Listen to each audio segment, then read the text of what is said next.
జీవితంలో వయసు అనేది మనకి ప్రముఖంగా ఉన్నటువంటి విషయం.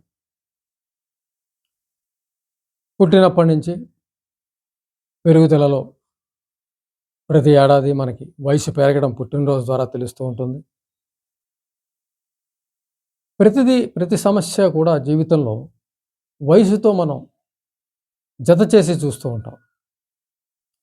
ఈ వయసుకి ఏదో చదువు, ఈ వయసుకి వివాహము, ఈ వయసుకి పిల్లలు, ఈ ఒక రిటైర్మెంట్ ఫలానా 60 సంవత్సరాల వయసు, అలాగా వృద్ధాప్యము 80 ఏళ్ళు దాటిన తర్వాత బాగా మ ఇంకా ఎక్కువ వృద్ధాప్యము అనేది ఇలా గణన మనం చూస్తూ ఉన్నాం అందరి విషయంలో కూడా. అయితే చాలా విషయాల్లో వయసుని మనం పక్కన పెట్టాల్సి ఉంటుంది. ఎంచేతంటే ఈ వయసుకి ఇది జరగాలి, ఈ వయసుకి ఇది జరగాలి. అలాగే ఇంకా చెప్పాలంటే ఈ వయసుకి ఈ ఆరోగ్యం ఉంటుంది, ఈ వయసుకి ఈ ఆరోగ్యం తగ్గుతుంది. 70 ఏళ్ళు దాటిన తర్వాత బాగా తగ్గుతుంది. 80 ఏళ్ళు దాటిన తర్వాత ఇంకా తగ్గుతుంది. 80 ఏళ్ళని చెప్పడంతో ఇంకా వృద్ధాప్యము బాగా ఏమీ చేయలేని పరిస్థితి అనే ఒక సందర్భాన్ని మనం వినియోగిస్తూ ఉంటాం. ఎవరికైనా చెప్పేటప్పుడు వయసు 70 ఏళ్ళండి అని. అంటే వయసు చెప్పడం ద్వారా మనం ఏంటంటే ఆ వ్యక్తి యొక్క బలహీనతను మనం తెలియజేస్తూ ఉంటాం. అలాగే 80 ఏళ్ళు అనేసరికి మరి కాస్త ఎక్కువగా 80 ఏళ్ళండి. ఎక్కడికైనా ఏదైనా సందర్భం వచ్చినప్పుడు 80 ఏళ్ళు, 80 ఏళ్ళు దాటిన వ్యక్తి ఇలా చెప్తూ ఉంటాం. ఇక చిన్న వయసు, ఆ వయసుని బట్టి ఈ పని చేయగలడు, ఈ పని చేస్తాడు. ఈ రకమైనటువంటి వయసుతో మన శక్తిని, అంటే ఫిజికల్‌గా, మెంటల్‌గా కూడా ఈ శక్తులు మనం ముడివేసి చూస్తూ ఉంటాం. అయితే ఈ వయసుని మనము ఫిజికల్‌గా లెక్క పెట్టడం వరకు ఓకే. ఒక వివాహానికో, ఒక చదువుకో, లేదంటే ఒక పిల్లలకో, ఒక రిటైర్మెంట్‌కో ఓకే. కానీ ఆరోగ్యానికి ముడిపెట్టడం అనేది అంత కరెక్ట్ కాదు. ఎంచేతంటే వయసుని బట్టి ఆరోగ్యం ఉంటుంది అనేది అదేమి ఒక ఖచ్చితమైనటువంటి ప్రామాణికమేం కాదు. ఈ వయసుకి ఆరోగ్యం, ఈ వయసుకి నువ్వు చదువు, ఈ వయసుకి వివాహము, ఈ వయసుకి రిటైర్మెంట్ నువ్వు చెప్పగలవు. కానీ ఈ వయసుకి ఆరోగ్యం అన్నది ఎలా చెప్తావు నువ్వు? 10 మంది 60 ఏళ్ళు నిండిన వాడు రిటైర్మెంట్ నువ్వు చూపించగలవు. 80 ఏళ్ళకి ఇదే ఆరోగ్యం నువ్వు చెప్పగలవా? అదే ఈ 60 ఏళ్ళకి ఈ ఆరోగ్యం ఉంటుందని 60 మందిని నిలబెట్టి చెప్పగలవా? అది చెప్పడం చాలా కష్టం. కొంతమంది దృఢమైనటువంటి ఆరోగ్యంతో ఉంటారు. 60 దాటి 70లో పనిచేస్తారు. 80లో కూడా పనిచేస్తారు. 90 వరకు కూడా వర్క్ చేయగల పరిస్థితిలోనే ఉంటారు. నీ వయసు సిద్ధాంతం అటువంటి వాళ్ళకి వర్తించదు. అక్కడ మనసు పనిచేస్తుంది. అంటే శరీరానికి సంబంధించిన వయసు సరే, రిటైర్మెంట్‌కి, వివాహానికి, పిల్లలకి ఓకే అంతవరకు. కానీ మనసుకి సంబంధించినంత వరకు వయస్సు అనేది పక్కన పెట్టి ఆలోచించాలి. ఈ వయసుకి ఓపిక, ఈ వయసుకి ఈ పరిస్థితి అనేది మనసుకి సంబంధించి కుదరదు. ఏ వయసులోనైనా మనసు ఒకే రకంగా పనిచేయగల పరిస్థితి ఉండే అవకాశం ఉంది. ఆ వ్యక్తి తలుచుకుంటే, ఆ వ్యక్తి అనుకుంటే. ఓహో! నాకు 60 వచ్చాయి కాబట్టి నేను ఇంక ఇలా చేయాలి. నాకు ఓపిక తగ్గుతుంది. నాకు ఆరోగ్యం తగ్గుతుంది. నాకు జీర్ణశక్తి తగ్గుతుంది. నేను ఇవే తినాలి, ఇవే చెయ్యాలి అని అనుకోవడం ద్వారా, అంటే ఈ మనసుకి ఒక కండిషన్ పెట్టడం ద్వారా శరీరాన్ని ఒక పద్ధతిలో మనం చేస్తున్నాము అనేది తెలుస్తూ ఉంటుంది. ఓ 10 మందిని మీరు ఒక 100 మందిని గమనిస్తే ఈ విషయం మనకి స్పష్టం అవుతుంది తప్పనిసరిగా. ఎంచేతంటే ఈ ఒక 60 ఏళ్ళు నిండిన వాళ్ళు, 70 ఏళ్ళు నిండిన వాళ్ళు, 80 ఏళ్ళు నిండిన వాళ్ళు ఒక 10 మందిని నిలబెడితే నువ్వు చెప్పిన ఈ సిద్ధాంతం రిటైర్మెంట్‌కి సరిపోవచ్చు. 60 ఏళ్ళు అందరూ రిటైర్ అని నువ్వు ఖచ్చితంగా చెప్పొచ్చు. ఒక రికార్డ్ పరంగా నువ్వు నిరూపించొచ్చు. కానీ 60 ఏళ్ళు దాటితే ఇదే ఆరోగ్యం ఉంటుంది నువ్వు ఎలా చెప్పగలవు? 60 ఏళ్ళ 10 మందిలో అదే ఆరోగ్యం ఉంటుందా? ఉండదు. ఒకళ్ళు చాలా చలాకీగా ఉంటారు. 30 ఏళ్ల చలాకీతనం 60 ఏళ్లలో కనిపిస్తారు. 70 ఏళ్లలో 30 ఏళ్ల వయసున్న చలాకీతనం 70 ఏళ్లలో చేసేవాళ్ళున్నారు. ఈవెన్ 80 దాటినప్పటికీ కూడా కొద్దిగా నెమ్మదించినా తమ పనులు తాము చేసుకోవడం, సమాజంలో సేవా కార్యక్రమాల్లో పాల్గొనడం, ప్రయాణాలు చేయటం అన్నిటికి సిద్ధంగా ఉంటారు. ఈవెన్ 85, 86, 89 వరకు కూడా.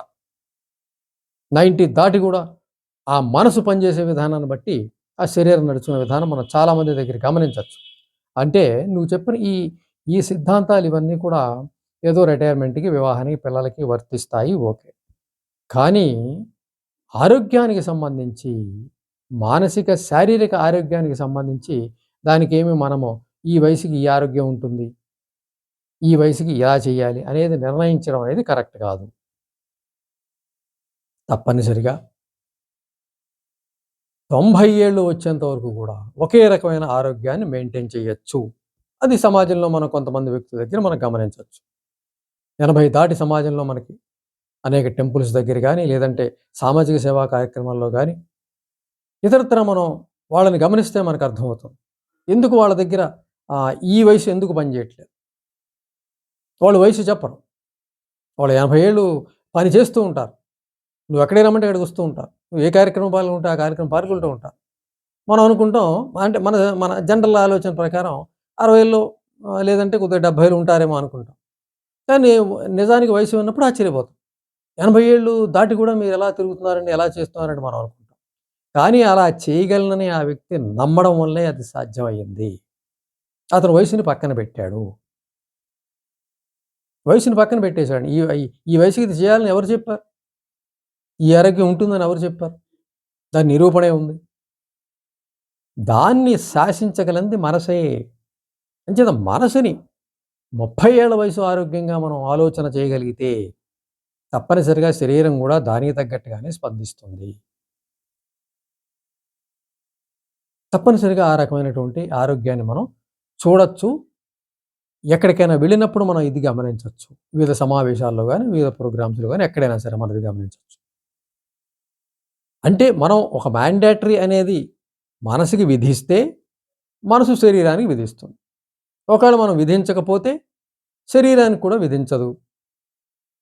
నేను ఆహ్, హుషారుగా ఉంటాను, నేను ఆరోగ్యంగా ఉంటాను, చలాకీగా ఉంటాను, ఎన్నేళ్ళొచ్చినా ఉంటాను అన్నది ఆలోచిస్తూ వెళ్తే దానికి స్పందనగానే ఈ శరీరం కూడా స్పందిస్తుంది. నువ్వు 70 ఏళ్ళొచ్చినా, 80 ఏళ్ళొచ్చినా నువ్వు అదే చలాకీతనం కొనసాగుతావు. ఎక్కడికైనా మీటింగ్‌కి వెళ్ళగలుగుతావు, ఎక్కడికైనా రమ్మంటే వెళ్ళగలుగుతావు, విజ్ఞానయాత్రలు, విహారయాత్రలు చేస్తావు. ఏదైనా నేర్చుకోవాలంటే నేర్చుకోగలుగుతావు. ఇక్కడ మనసులో ఉంది ఈ కేంద్ర స్థానం. అంటే మనసులో నీ ఆలోచన ఏదైతే ఉంటుందో ఆరోగ్యం గురించి, అది శరీరానికి ప్రతిఫలిస్తుంది. నువ్విక్కడ ఓపిక తగ్గింది, నాకు వయసొచ్చింది, నాకు 60 ఏళ్ళు దాటాయి, 70 ఏళ్ళు దాటాయి, 80 ఏళ్ళు దాటాయి అని ఆ వయసుకు తగ్గవన్నీ నువ్వు ఆపాదించుకుని మనసుకు పెట్టుకుంటే, దానికి తగ్గట్టుగానే శరీరం స్పందిస్తుంది. దానికి తగ్గట్టుగానే ఆరోగ్యం స్పందిస్తుంది. దానికి తగ్గట్టుగానే శక్తులు స్పందిస్తాయి. శక్తిహీనం అవుతుంది, ఆరోగ్యహీనం అవుతుంది, ఓపిక తగ్గుతుంది. చాలామంది దగ్గర ఈ 80 ఏళ్ళు దాటిన వాళ్ళు, ఈ తిరుగుతున్న వాళ్ళని మనం గమనిస్తే, వాళ్ళని వాళ్ళని కొద్దిగా మనం వాళ్ళతో ఆలోచిస్తే, వాళ్ళ ఆరోగ్యం అనుకున్న రహస్యాన్ని వాళ్ళతో మనం చర్చించగలిగితే, వాళ్ళ వెనక ఉన్న శక్తి వాళ్ళ మనసే. ఆ మనసులో ఎటువంటి వయోభారం లేదు. మనసుకి వయోభారం లేదు కాబట్టి శరీరానికి కూడా లేదు. 40 ఏళ్ళకి, 30 ఏళ్ళకి ఎలా స్పందించిందో ఆ పనులు ఆ వయసులో ఏ పనులు చేయలేరో, అప్పటికి 80 ఏళ్ళు దాటినప్పుడు అదే పని చేయగలుగుతున్నారు. ప్రతిరోజు బయటికి వెళ్ళగలుగుతున్నారు. ప్రతిరోజు బస్ ఎక్కి తిరగగలుగుతున్నారు. ప్రతిరోజు ఏదో సేవా కార్యక్రమంలో పాల్గొంటున్నారు. అది దూరం లేదు, భారం లేదు. ఎంతో హుషారుగా ఉండగలుగుతున్నారు. మరి వాళ్ళ దగ్గర ఈ వయసు మ్యాండేటరీ పని చేయలేదే. ఎందుకంటే వాళ్ళ మనసులో ఈ వయసుకి సంబంధించిన ఇది లేదు. ఏ పనైనా చేయగలను. ఎక్కడికైనా వెళ్ళగలను. నాకిష్టమైన పనిని నేను చేయగలను. సేవా కార్యక్రమంలో పాల్గొనగలను. నాకు ఓపిక ఉంటుంది. నాకు శక్తి ఉంటుంది. నాకు వయసుతో, శారీరక వయసుతో సంబంధం లేదు. అది రిటైర్మెంట్‌కి వీటికి సరిపోతుంది. కాబట్టి నా మానసికమైనటువంటి వయసుతోటే నా శరీరం స్పందిస్తుంది. నా ఆరోగ్యం స్పందిస్తుంది. ఈ రకమైనటువంటి ఆలోచన విధానం జరిగినప్పుడు తప్పనిసరిగా ఆ ఆలోచనకి ప్రతిఫలంగానే ఈ శరీరం స్పందిస్తుంది. చక్కటి ఆరోగ్యంతో కొనసాగుతూ ఉన్నారు. వాళ్ళు చెప్పరు 80 దాటినా గూడా. మనం ఏ 70 ఉంటాయేమో అనుకుంటాం. వాళ్ళు చేసే పనులను బట్టి, వాళ్ళు చేసే తిరుగుడుని బట్టి మనం అలా ఆలోచిస్తాం.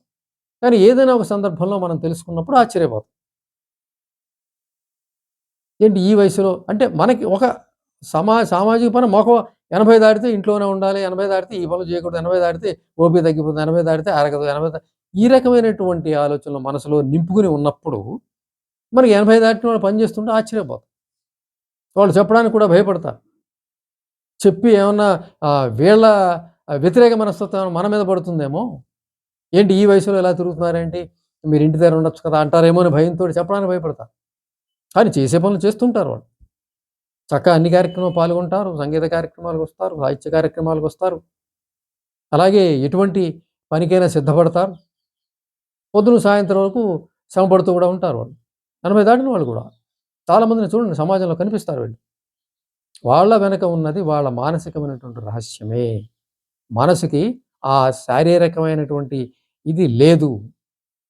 మనసులో హుషారుగా ఉన్నారు. మనసులో చేయగలననుకుంటున్నారు.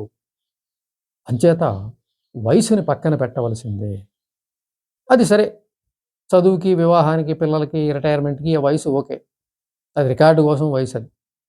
కానీ పనులు చేయటానికి కానీ, ఏదన్నా ఇష్టమైన పనులు చేయటానికి కానీ, సామాజికంగా ఏమన్నా సేవా కార్యక్రమాలు చేయటం గానీ, లేదంటే తనకి సంబంధించిన సాహిత్యం, సంగీతం ఏదైనా సరే చేయడానికి వయసు అడ్డు రాదు.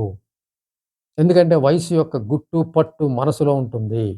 ఆ మనసులో మనం ఈ భావాలన్నీ చేర్చకపోతే శరీరం 40 ఏళ్ళకి ఎలా స్పందిస్తుందో 80 ఏళ్ల దాటిన తర్వాత కూడా అదే రకంగా స్పందిస్తుంది. అదే ఓపికతో ఉంటుంది. అదే శక్తితో ఉంటుంది. అదే ఆసక్తితో ఉంటుంది. అదే పట్టుతో ఉంటుంది. అనేది మనము సామాజికంగా అనేక మందిని చూసి మనం తెలుసుకోవచ్చు. మనం ఆ యొక్క రహస్యాన్ని దీన్ని తెలుసుకున్నప్పుడు మనం కూడా ఆ రకమైన ఆలోచించగలిగితే మన శరీరం కూడా అలా సహకరిస్తుందనేది మనం తెలుసుకోగలిగినటువంటి సత్యం. కాబట్టి వయసుని పక్కన పెట్టండి. మనసుని ముందుకు తీయండి. మనసుని బలోపేతం చేసుకుంటూ వెళ్తే శరీరం కూడా మనసుకి స్పందనగా బలోపేతం అవుతుంది. వయసుతో సంబంధం లేకుండా ఏ పనైనా ఎప్పుడైనా చేయొచ్చు.